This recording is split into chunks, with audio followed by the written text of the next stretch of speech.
yang akan kita menetapkan adalah kawasan industri. Kawasan industri adalah sebuah kawasan atau daerah yang sudah direncanakan untuk pengembangan industri. Selanjutnya itu membahas tentang konstruksi tambak yang baik. Yang pertama itu kita harus bisa menentukan lokasi yang tepat untuk kita melakukan budidaya tersebut. Kedua, pembangunan tanggul yang kuat. Ketiga yaitu kemiringan tanah. Yang keempat itu pintu pemasukan dan pengeluaran air harus dilengkapi dengan baik dan benar. Dapat dilihat dari gambar selesai contoh konstruksi. Selanjutnya kita akan membahas tentang pengelolaan limbah sebelum buang ke air laut. Kenapa harus diolah dulu sebelum dibuang ke laut? Karena kalau kita tidak olah akan menyebabkan pencemaran. Ada dua cara untuk pengelolaan limbah ini. Yang pertama itu secara alami.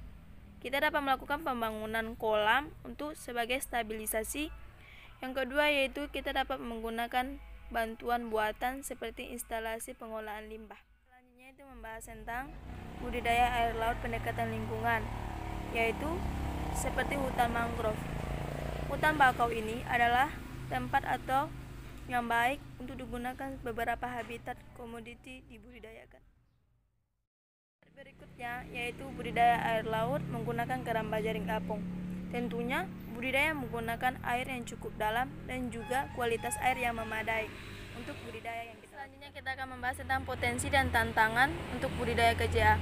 Untuk potensinya itu lumayan bagus dan cukup baik karena kita Indonesia memiliki 70% untuk laut. Yang kedua itu tantangan, biasanya kita dapatkan tantangan itu seperti ombak dan arus yang dapat membuat KJA kita bergeser atau rusak. Yang kedua yaitu plankton tinggi yang memiliki kualitas yang kurang baik. Yang ketiga adalah pencurian dari orang yang tidak bertanggung jawab. Selanjutnya adalah budidaya sistem polikultur.